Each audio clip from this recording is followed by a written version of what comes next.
But you heard that, so my background is in physics and astrophysics. That's what I went to study in undergraduate. And while I was there, I actually came to, I think it was home for, was it spring break or something? I came to my first Reasons to Believe meeting back in, I'd say 2013, maybe 2012. It was when Fuzz Rana was here, so the fact that I'm speaking at a Reasons to Believe meeting is really cool because Fuzz is a big deal and it just feels good to be here now. Feels like I'm finally making it. But when I was in college, I went to study physics because I loved science. I'm sure that makes sense. But when I got there, I started to see a bunch of challenges from my classmates.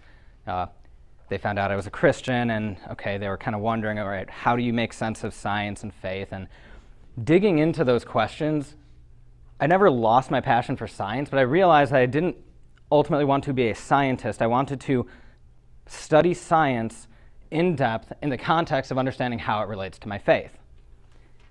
And that's how I wound up in grad school studying science and religion at Talbot School of Theology.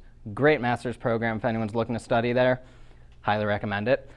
But when I got there, I realized growing up, I heard all sorts of things, whether it was on TV or in my classrooms, about the history of science or the present state of science and how it has interacted with Christianity that simply just wasn't true. And my mind was open to, or my eyes were really open to just how false, the falsehoods that we have been taught in this culture, modern day, 21st century America, about how science and religion interact with one another. So I want to give you a taste of that this morning.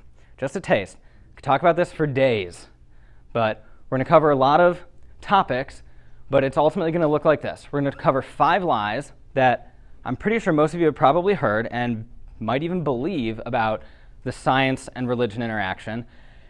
And at the end, we'll cover 3 truths about how Christianity and science have interacted and should interact. So, just a quick question. Who here is familiar with memes on the internet? All right, a handful of people. Memes are a great way to gauge just how much an idea has seeped into the culture, because people come up with these funny images that are supposed to present an idea, and we see quite a few lies that way. So the lies you've heard. This is a great meme. It is a supposed quote by Ferdinand Magellan. Not a real quote. I'm just going to let you guys know that right off the bat. But it says, "The church says the earth is flat, but I know that it is round, for I have seen the shadow on the moon, and I have more faith in a shadow than in the church." All right, so who here had ever heard that back in the olden days, people taught the earth was flat? All right, I see some hands, heads nodding. Cool. So the lie that we're starting off with is this idea that the church championed this flat earth theory. There's only one problem with that. That was never really a belief of any educated person in the Western world. To understand that, let's go back to the founder of Western thought, Aristotle. Aristotle had this cosmology, this way that the universe was set up. He wrote a book called Physics, really outlining his theory. But if you look at it, you have this outer sphere of that's the heavens, right? And as you move further and further inward, what do you see? A series of concentric spheres. That should give you an indication that the spherical Earth goes way back to Aristotle. And in fact, it had to be that way because the way his physics worked was earth, water, air, and fire were organized based on their degree of heaviness, how heavy or light it was. And the lighter elements, fire and air, naturally had this inclination to go outward, away from the center, whereas the heavy elements, earth and water, had an inclination to go towards the center. Now, if you think for a moment, there's only one shape that could possibly form, a sphere. So Aristotle taught a spherical Earth. In fact, explained why, on his view, the Earth had to be spherical. And this idea continued. Fast forward a little bit, a man by the name of Eratosthenes, a Greek mathematician, he actually calculated the circumference of the Earth. This was roughly about 200 BC. So going way back, calculated the circumference of the Earth, pretty decent accuracy, just about 10% over. Now, in order to calculate the circumference, you kind of have to assume one thing about the shape of the Earth. You have to assume that it's round, right? All right, ancient Greeks. But I started talking about the church, right? So maybe you're thinking, all right, how do I know that this didn't get lost along the way once the church rose into power, right? You'd be in the same boat as a famous astrophysicist named Neil deGrasse Tyson, who tweeted in response to someone probably providing him with some of the information I just did, saying, yes, the ancient Greeks inferred that the Earth was round from the shadow during lunar eclipses, but it was lost during the Dark Ages. Now, I promise you we will talk about the Dark Ages in a few minutes, but is it true that the knowledge of the spherical Earth was ever lost once the church came into power? Well, let's see what some early Christians had to say. St. Augustine, probably like one of the all-stars of the Christian faith. You hear him quoted in just about any theological book you're ever going to read. But he wrote, during the time when it is night with us, the presence of light is illuminating those parts of the world past which the sun is returning from its setting to its rising. And that thus during the entire 24 hours, while it circles its whole round, there is always daytime somewhere and nighttime somewhere else. There's a lot of words there, but if you just kind of let it sink in, there's only one shape for which that can accurately describe: a sphere. So St. Augustine, 400 AD, clearly knew that the Earth was round.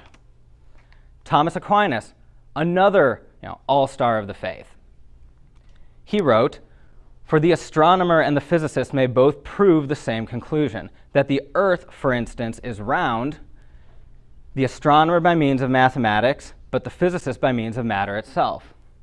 Yet again, this is a few hundred years later. Thomas Aquinas clearly says the Earth was round. And it's not like this is some sort of point he was trying to prove. That's not a main point in the Summa Theologica, that the Earth is round. This is a sidebar comment. He expects his reader to be familiar with this. So probably one of the most popular myths that we hear is that the church taught the Earth was flat. But the reality is, the church never taught that, and really no educated person throughout Western thought ever taught that. Moving on, line number 2. This is a tweet. I like tweets sometimes because they also give a good idea of what people are thinking. Today is Copernicus's 540th birthday. You may remember Copernicus as the man who said, hey, what if the Earth went around the sun? To which the Catholic Church replied, hey, what if we set you on fire? Or maybe this one, you have Galileo discussing his discoveries with the church, and the Pope is kind of dreaming about just bashing him over the head with a telescope. So these are expressing the idea that the church opposed the heliocentric model, that is the sun-centered model of the universe, that the church opposed that because it seemed to indicate that human beings would be insignificant. Now let's think about the logic here for a minute. We have this phrase, an idiom, that says, okay, oh, so-and-so thinks they're the center of the universe. And when we say that, we all kind of understand we're accusing them of thinking that they are the most important thing, right? Everyone else is less important than them. Everything revolves around them. And so the logic goes that, okay, whatever is in the center of the universe is the most important thing in the universe. So if human beings ultimately are to be the most important part of creation, human beings have to occupy the place that is at the center of the universe, which means the Earth would have to be at the center of the universe. Thus, theologically, you'd argue the church had to oppose the heliocentric model. But I mentioned someone's cosmology earlier, Aristotle.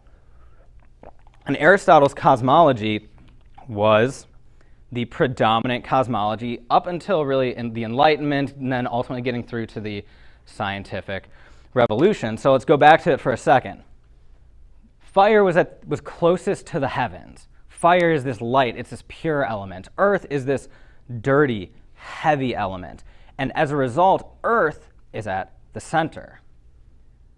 So if you look at the cosmology of the day, the center of the universe, far from being this exalted place, was actually a dishonorable place. It's the least glorious place in all of the universe. I'll use the term Copernican principle a couple of times. That is the technical term if you're talking about history of science. The Copernican principle is this idea that when Copernicus proposed the heliocentric model, it entailed a demotion of human significance. But when we look at this, just assuming Aristotle's cosmology, it doesn't really make sense to think that the center of the universe was a place of importance. In fact, go a step further, you have Dante. Dante was an Italian poet. He writes an epic poem known as the Divine Comedy. Part 1 is the Inferno. Now, his cosmology looks very similar to what Aristotle proposed, except he extends it inward towards the center of the earth. What is found at the center of the earth is none other than hell. All he did was he took the same idea of, as we go further and further towards the center, we're getting further and further away from the heavens, and thus getting more and more corrupt. So Dante gives us an idea that the center of the universe, the true center of the universe, was the most corrupt place to be, the least honorable place to be.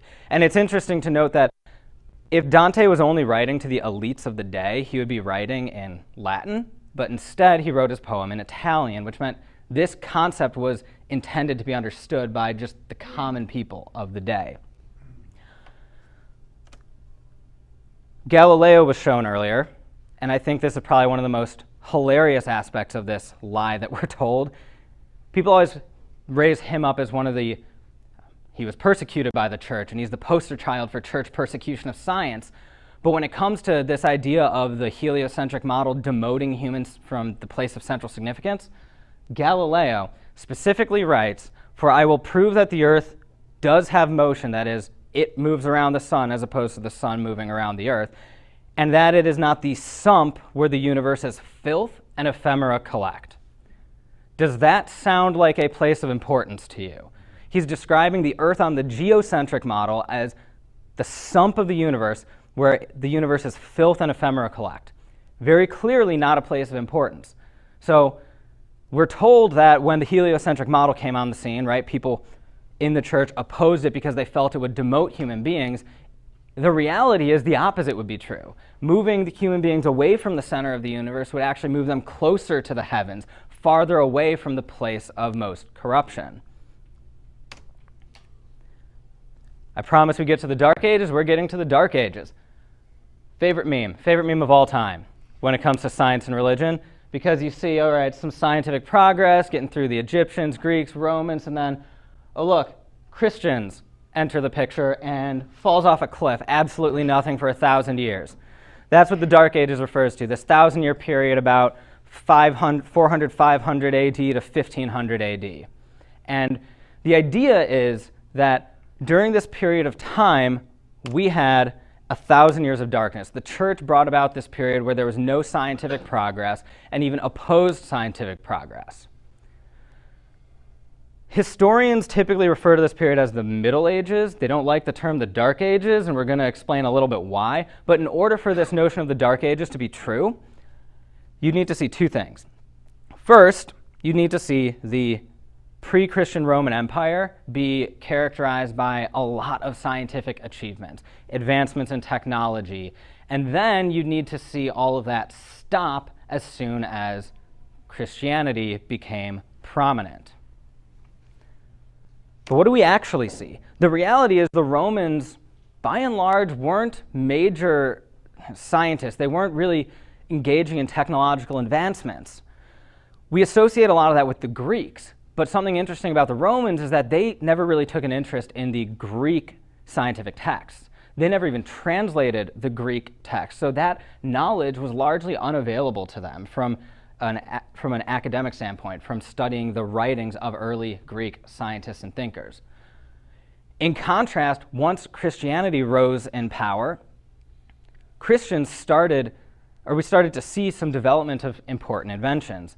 I believe, I have the horse-drawn plow, the water mill, eyeglasses, mechanical clock, and I can even throw in there that the university system, this whole idea of seeking knowledge in an academic setting, came because of the Christian church's influence.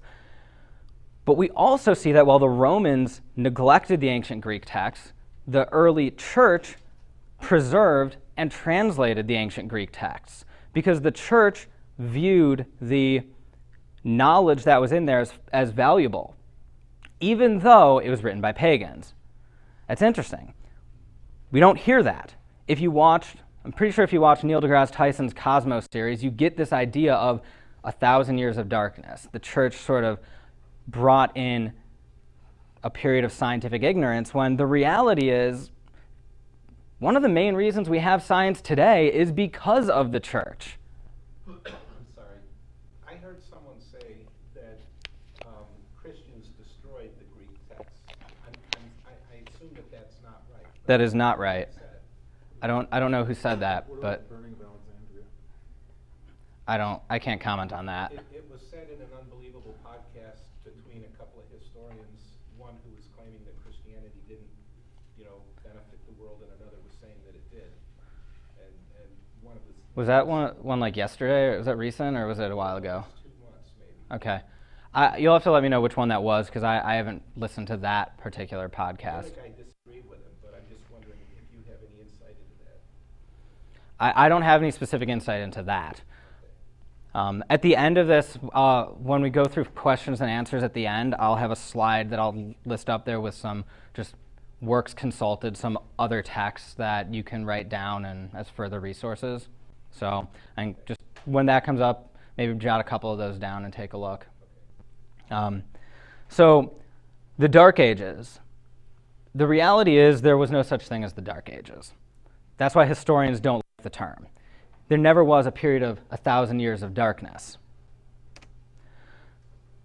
Oh yeah, St. Augustine, bringing him back into the picture. Part of why there couldn't have been 1,000 years of darkness is this mentality that Christians had was the book. Augustine referred to the book of nature, referring to the physical world. He viewed the world as the creation of God, like another book, similar to God gave us the Bible, which we are supposed to study. God gave us the world. And because God gave us the world, we ought to study it as well. That was the mentality that the early Christians had, which we'll see later on ultimately gets you to, you ought to study the world, you ought to engage in science. So, well, these three lies, the flat earth myth, the Copernican principle, and the Dark Ages, these are very clearly false. There's really no basis in the historical text. None of the contemporary writings of whatever period you're talking about, the early church, the Middle Ages, none of them really lead you to this conclusion of the flat earth myth, that people taught the earth was flat, or that the heliocentric model made humans insignificant, or that there was a Dark Ages. So where did it come from? Well, ultimately the first two came at the late 19th century. 1897, one man put them into a textbook called The New Astronomy, and then later on in the middle 20th century, that was actually included into some university textbooks. The Dark Ages has a little bit more interesting of a backstory. That was started by Protestant historians who were trying to discredit the Catholic Church specifically, but then Enlightenment thinkers took hold of this idea and expanded it and used it to discredit all of Christian thinking throughout history. Now, in each case, we have this sense that Christianity is somehow opposing science. And ultimately, the reason we have these lies circulating in our culture today is because our culture has adopted this notion that science and Christianity, or even in general, science and religion are at war with one another. They're fundamentally at odds. As for science and religion, I am issuing a restraining order. Religion must stay 500 yards away from science at all times. Clearly, they view religion as an aggressor against science. Science will admit when it's wrong, religion will kill to prove it's right. Or another one of my favorites, can't understand science, don't worry, there's always religion. So we're told in our culture that you can't really have both religion and science. They're fundamentally at odds with one another, maybe even at war with one another. If you listen to popular scientists, like in the New Atheist category, Richard Dawkins would clearly present this. Sam Harris presents it this way. Even real scientists who are practicing today, Lawrence Krauss and Neil deGrasse Tyson, present it this way. But where did this idea come from? Well, two textbooks, supposed history of science textbooks, written at the end of the 19th century. The first by John William Draper in 1874, the second by Andrew Dixon White in 1896. History of the conflict between religion and science. History of the Warfare of Science with Theology in Christendom. These are really the first books that we see in the history of scientific thought that includes discussions of science and religion being opposed to one another. The dates are significant. I mentioned late 1800s. What happened towards the middle of the 1800s? Darwin published Origin of Species. So the late 1800s, you had this debate, right? People were trying to process Darwin's theory of evolution. And a lot of the opposition came from those with religious faith. So you had these guys who more or less concocted this revisionist history of science and religion interacting in an incompatible manner so that they could say, look, these Christians or these creationists who are opposing, that's not really a term they would use, but these who are opposing evolution today are doing nothing different than what religious believers have done throughout history. They are opposing science now because they opposed science throughout history. So in essence, this idea that science and religion are at odds with one another is nothing more than an anti-religious propaganda, a piece of anti-religious propaganda that was concocted in the heat of the evolutionary debate in the late 19th century. But what happens when a culture accepts this idea that science and religion are at odds with one another for long enough? You get to a point where a culture accepts scientism. You have two flowcharts. Science is this methodical approach. You get an idea, you test it, you prove it, maybe you have to revise it. In contrast, you have faith, which you get an idea, you ignore everything you don't like and accept everything you like. Or, dear religion, pictures or it didn't happen, sincerely science.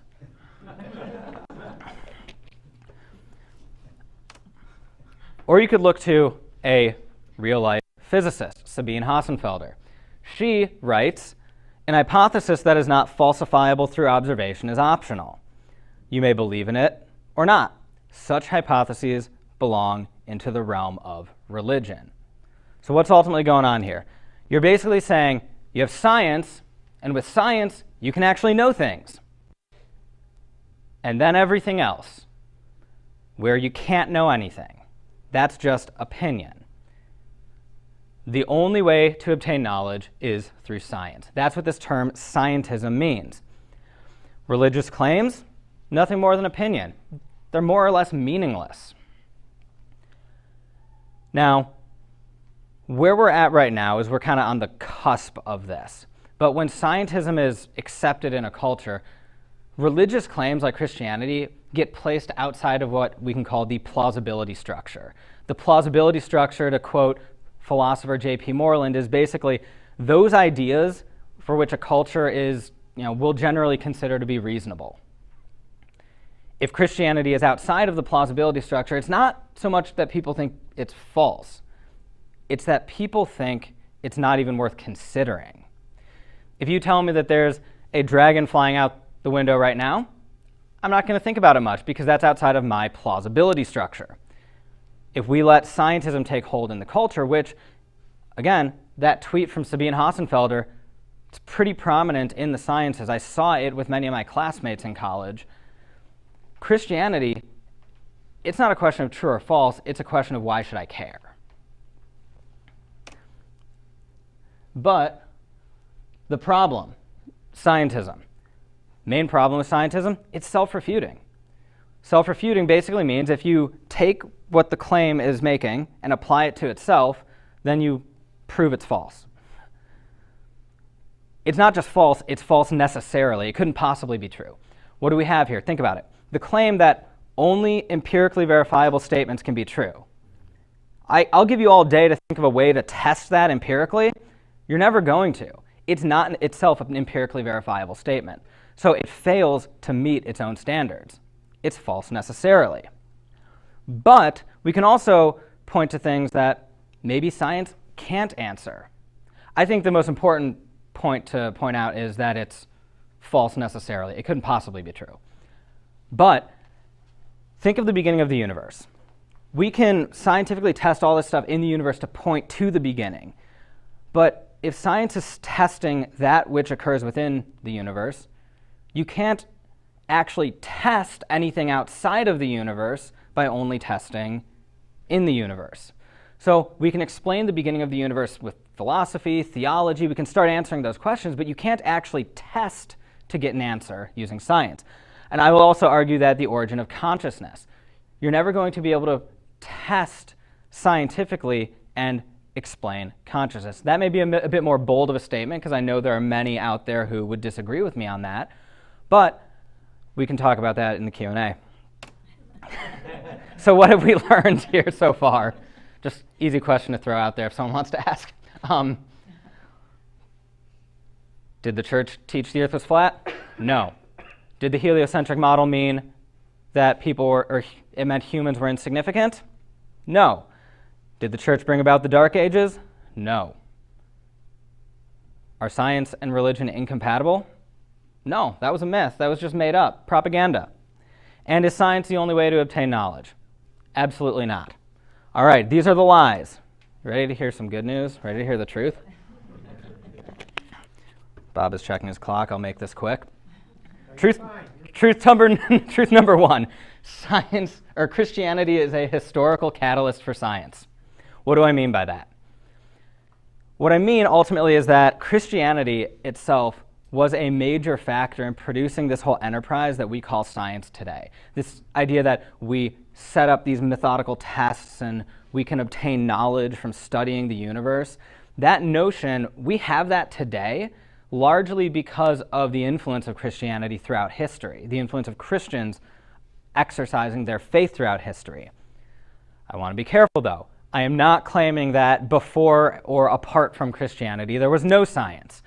There were people who had practiced science before Christianity and apart from Christianity, but Christianity is ultimately responsible for how we have science today. That's the point that I'm going to make here. And to help see that, I tend to draw a distinction between technology and science. Technology I think of as this, we seek to study the universe, we study the world, we obtain this knowledge for the purpose of accomplishing a task. We want to, build a better bridge, build a better building, build a better computer, or I would even go so far as to say the Human Genome Project, major scientific endeavor, but there were ultimately purposes in the world of medical technology. That's the goal behind that. Whereas when we engage in science proper, we're looking for knowledge of the universe so that we can have knowledge of the universe. I like bringing up the LIGO experiment. I don't know how many are familiar with LIGO, but that's this experiment that detected gravitational waves about 3 or 4 years ago now, was when the first report of gravitational waves came through. I love the LIGO experiment, but I'll be the first to admit there is really no practical application of me knowing that we can detect gravitational waves.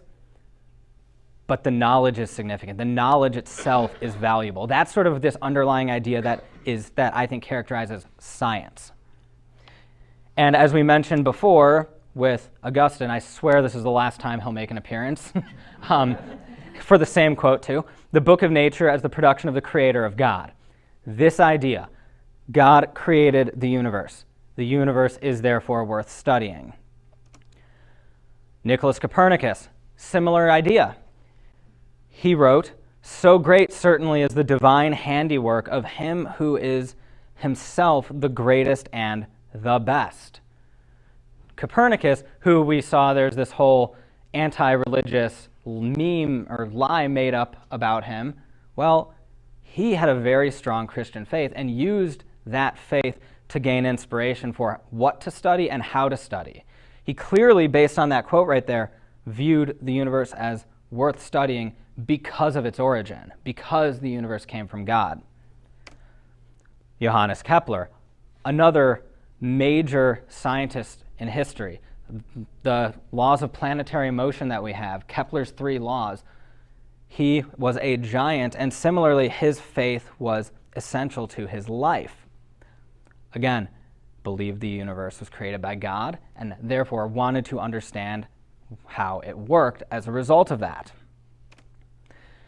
Blaise Pascal. Pascal is so significant in the sciences. He has both a programming language and a unit of measurement named after him. He, let's see,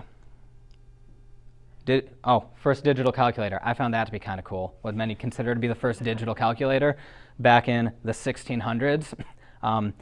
But if you are in the world of apologetics, you've probably heard of Pascal's wager. It's this major apologetic tool that is, while people may not agree with it entirely, it has some staying power.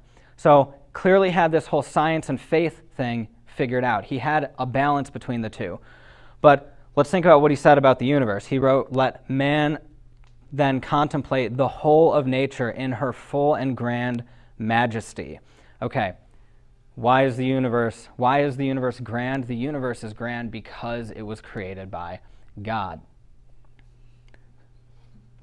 I could probably find dozens of scientists throughout history. We could be here all day just going through scientist after scientist, and we'll see a trend, which I'm sure you saw there already.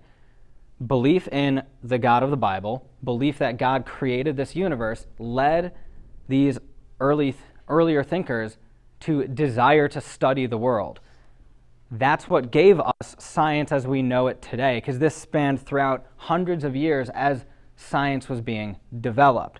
So Christianity as a force of history spurred many of the greatest minds to studying the physical world. And I would argue as Christianity was probably the biggest and most positive influence on science today, or when compared to any other worldview. Truth number 2. Christianity is a philosophical catalyst for science. See a theme with the title of the truths? What do I mean by this? Christianity is a philosophical catalyst for science. That ultimately means that if we start with Christianity, it gives us some of the philosophical presuppositions that we need if we are to engage in science in the first place. It's a catalyst for science. And the second part of this is the same can't be said of other worldviews. But with Christianity, we actually get a rational basis for science. I'm going to list 3 requirements for science. We can come up with more if we really want to, but this is a good starting point. First, the universe must be intelligible. That pretty much means that in principle, the universe can be studied, observed, and you can reach true conclusions based on observations of the universe. It's intelligible. Number 2, the universe must contain intelligent creatures. The fact that if you want to have science, you must have beings who exist who have the capacity to make observations and reach conclusions. And then third, you have to have inquisitive creatures. Creatures who, in addition to just being intelligent, they have to have a desire to learn. They have to have a desire to study the universe. And I'd argue that if we start with Christianity, we have doctrines that ultimately entail these sorts of requirements for science. The doctrine of creation, starting point. The same God who created, or who gives us our scriptures, created the universe. The universe created by an intelligent designer, an intelligent God. You would expect that there would be some sort of rationality to it. You would expect it to be an understandable world. Intelligible. The doctrine of God. We have these characteristics of God: omnipotent, omnipresent, omnibenevolent. If God is all good, God created this universe, and he has this desire for relationships, right? That's part of his omnibenevolence, is a relational attribute to his character. If God desires this, then we would expect not only to be able to understand the world, or the world to be understandable, for it to be intelligible, we would expect that he would create creatures capable of being in relationships, right? The ability to use logic and reason. And then the doctrine of man. Similarly, God created mankind in his image. There's a lot of debate about what specifically that means, but something that's essential to that is the ability for us to be in relationships with each other, be in relationships with him, and have a longing, have a desire to be in relationship with him. Intelligent creatures with an inquisitive nature, or intelligent and inquisitive creatures. But I mentioned the same cannot be said of other worldviews. Let's take atheism, for example. I argue that if we start with atheism, then we don't have a rational basis for science to begin with. Atheism cannot justify science, plain and simple. If we start with atheism, all that happens is physical matter moving according to physical laws. That's it. There's no room for agent involvement. It's just physical matter and physical laws. What does that leave you without? It leaves you without free will, the ability to actually make choices, because you have just physical matter, physical laws. Nothing is making a choice one way or another. Everything is just doing what it's doing. And you can't have any sort of rationality. Think about it. If you can't make choices, you can't enter into some process of deliberation where you're, all right, I'm weighing the options over here, I'm considering the consequences over here. I like to think of it like a calculator. A calculator may be able to spit out the answer that 2 + 2 = 4, but the calculator doesn't go into this process of thinking, all right, well, what is 2? What is addition? What does the equal sign mean? No. It's set up a certain way so that given the input, it spits out the output. Our brains, our identities work the exact same way if nothing more than the physical universe exists. Our brain chemistry just does what it does. We receive inputs, spits out outputs. We can never engage in a process of deliberation. If we can never engage in a process of deliberation, we can never set up experiments and reliably reach conclusions based on what we observe. We had no choice. What we conclude is what we conclude, regardless of whether it makes sense or not. So atheism, therefore, leaves us without any justification for science. So while Christianity provides us with the philosophical tools we need in order to engage in science, other worldviews do not. And finally, Christianity is a theological catalyst for science. This shouldn't be a surprise given what we looked at with many of the early scientific thinkers and the significance that they saw in their Christian faith. But ultimately, this means that when we take a look at our Christian faith and we practice it consistently, we ought to care about science. We ought to value studying the physical world. And I think this is significant because there's this caricature in our culture, and unfortunately there's a lot of truth to it, that Christians come off as being afraid of science. I frequently would watch The Big Bang Theory or Young Sheldon, and there's obviously this idea that Christians are afraid of science.